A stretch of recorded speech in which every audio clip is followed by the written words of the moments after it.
Olá, pessoas! Bora para mais um vídeo de CSS e hoje a gente vai aprender sobre uma característica das margens, que é o Margin Collapse. O que acontece é o seguinte, existe um conceito onde margens que se tocam, margens que estão se encontrando entre elementos, elas podem ser sobrepostas ou canceladas, vamos colocar assim, ela vai colapsar. Então aqui eu preparei dois exemplos de situações que isso pode acontecer, que são entre elementos do tipo bloco, lembrando que div é um elemento do tipo bloco, né, porque ela se distribui horizontalmente, aqui ocupando todo o espaço. Então eu tenho duas divs aqui que eu chamei de divs irmão 1 e irmão 2. O conceito de irmão é porque eles estão numa mesma hierarquia, né, empilhados, ok? E o outro exemplo é quando a gente tem divs aninhadas, elementos aninhados, ou seja, um dentro do outro. Essa característica de collapse, né, de colapsar as bordas, não ocorre horizontalmente, ok? Ela só ocorre verticalmente. Então vamos fazer funcionar, que aí vai ficar mais fácil de entender o que é isso. Bora lá. Então aqui eu coloquei já as nossas identificações, os seletores de cada uma das divs com cores diferentes para facilitar a nossa visualização. Então a primeira coisa que eu quero chamar a atenção de vocês é o seguinte. As divs que estão nomeadas como irmão 1 e 2, elas têm as cores verde e azul, e a última div aqui, filho, ela está com esse amarelo clarinho. Só que a div, que é a div pai, ela tem uma cor rosa, claro, só que a gente não enxerga. Por quê?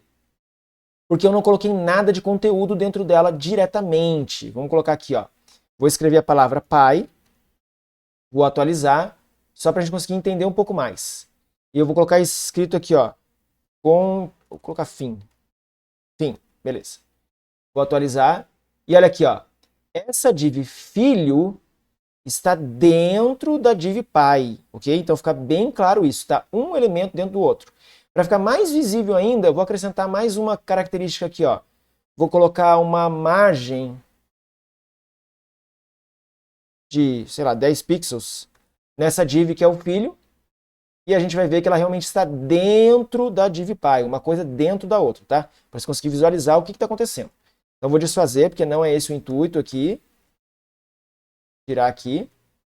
Então, a div filho está dentro da div pai, a gente só não consegue enxergar ela, porque ela está ocupando o mesmo espaço, ela está no mesmo tamanho, na mesma posição. Beleza. Então vamos começar pelas divs empilhadas em nível de irmão, ok? Depois a gente volta para essa. Então eu vou colocar aqui uma margem bottom, ou seja, na parte de baixo dessa primeira div, que é a irmão 1, vou acrescentar 30 pixels de espaço. Então, de margem aqui, ó. Então, tem 30 pixels de margem, beleza, sem segredo. Agora, na irmão 2, eu vou colocar margem no topo, então margem top, e vou colocar com o valor de 15 pixels. Observe o seguinte, eu não atualizei ainda aqui, tá? Como a gente colocou 30 pixels aqui e 15 pixels aqui, não, vou colocar até 30, vamos começar com 30.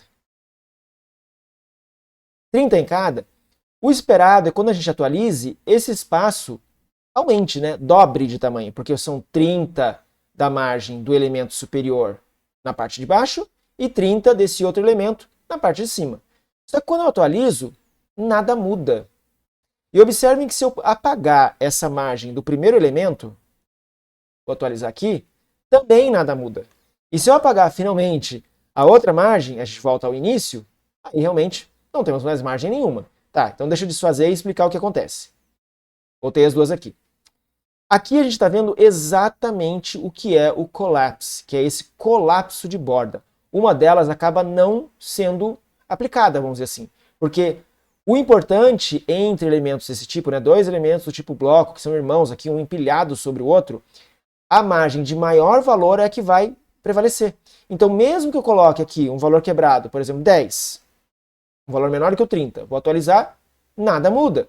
Posso colocar aqui 20, nada vai mudar. Agora, se eu colocar um valor maior, o que vai acontecer? Essa aqui, que tem o valor maior, é que vai prevalecer e vai acabar criando um espaço maior entre os elementos, uma margem maior. E aí quem não vai estar valendo é essa de 30 pixels. Vamos atualizar. Olha lá, os 50 pixels estão aqui. Então, mesmo que eu apague essa daqui, a gente tem o mesmo espaço. Então, é assim que funciona o margin collapse, né, que é o colapso de margem, quando eu tenho elementos empilhados. Vou deixar com um exemplo inicial aqui. dessa maneira, e a gente sabe que justamente esses 30 pixels que estão aqui entre os dois elementos, na verdade, é porque está prevalecendo apenas um deles, ok? A outra situação possível são elementos aninhados, ou seja, um elemento dentro do outro. E nesse caso, que é aqui, ó, esse elemento filho, tá? Vou até colocar um HR aqui, deixa eu pensar se eu coloco. Não, vou deixar assim mesmo. Vou colocar aqui, então, uma margem de topo no elemento filho. Vamos ver como é que funciona. Então, aqui, ó. Margin, top. Mesmo esqueminha, 30 pixels. Quando eu atualizar, a gente espera que aconteça o quê? Tem um espaço aqui. Tá. E agora eu vou colocar uma margem também no elemento pi de topo. Observe que aqui agora eu estou colocando no mesmo sentido, tá? As duas estão no topo. Tanto aqui quanto aqui. As duas estão com 30 pixels. E aí, de novo, o que a gente espera? Que a margem do elemento pi de 30 pixels se some à margem do elemento filho de 30 pixels e a gente acabe tendo 60 pixels de margem. Só que não é isso que vai acontecer. Vou atualizar aqui, ó. Nada mudou. Porque justamente, mais uma vez, elas se colapsaram. Elas acabam uma cancelando a outra porque prevalece a que tem o maior valor. Então, mais uma vez, para comprovar, eu posso trocar os valores aqui, colocando um valor menor. A gente vai ver que não tem diferença nenhuma. Posso colocar aqui um valor menor ainda agora, ó, 5 pixels. Não, vou colocar 1 para ficar bem nítido. O que vai acontecer nesse caso? Essa aqui de 10 pixels é que vai prevalecer. Essa de 1 vai ser ignorada. Então eu vou atualizar e a gente vê aqui que tem um espacinho de 10 pixels, porque se fosse 1 pixel eu estaria praticamente encostado uma na outra, tá? Então desfazendo aqui, para manter o exemplo do mesmo jeito, aqui ó, 30 e 30, beleza. Atualizando, tá aqui. O que pode ser feito aqui para contornar essa situação, vamos dizer assim, é se você acrescentar borda no elemento. Aí ele força a manter a margem. Vamos fazer um teste? Vou colocar aqui então uma borda de 1 pixel. Vou atualizar aqui. E agora sim, ó. Como eu coloquei uma borda nesse elemento pi, isso força a manter a margem que estava proposta para ele. Ok? Então tá aqui, ó. Eu enxergo esses 30 pixels, que é do elemento interno. Então aqui o elemento filho tem 30 pixels, é essa área rosa que eu estou enxergando. E o elemento pi tem esses outros 30 pixels, que é para não encostar nessa outra div, que no caso aqui é a irmão 2, tá? Então esse espaço em branco que a gente está enxergando é o resultado disso aqui, e esse espaço rosado é o resultado disso aqui. Esse conceito é um pouco minucioso, um pouco confuso, um pouco nebuloso, eu concordo, ok? E vem a dica que é de ouro, que é testar. Você tem que criar alguns códigos aí no seu computador e fazer essas experimentações.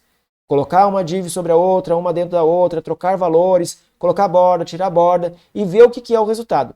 Isso é bastante importante para você entender quando a gente estiver fazendo justamente layouts reais, né? Você vai realmente precisar ter uma composição mais sofisticada de elementos. Então, se você não souber esse conceito, às vezes você vai ficar apanhando. Ah, mas eu estou colocando uma margem aqui, mas não está obedecendo. É porque não é bem assim. Com elementos, quando eles estão empilhados na vertical, e são elementos do tipo bloco, você vai ter esse colapso, ou seja, uma vai acabar cancelando a outra, prevalecendo de maior valor, e a mesma coisa quando são elementos aninhados, ou seja, um elemento dentro do outro, como esse conjuntinho aqui que eu criei, para exemplo, que eu chamei de pai e filho. Ok, pessoal? Dúvidas e sugestões, deixem nos comentários. Se você tiver alguma sugestão de algum outro tipo de tecnologia, algum outro curso na área aí de programação, de desenvolvimento de software, deixe nos comentários também, que aí eu já vou analisando para a gente estar preparando para um futuro próximo. Beleza, pessoal? Muito obrigado e até o próximo vídeo.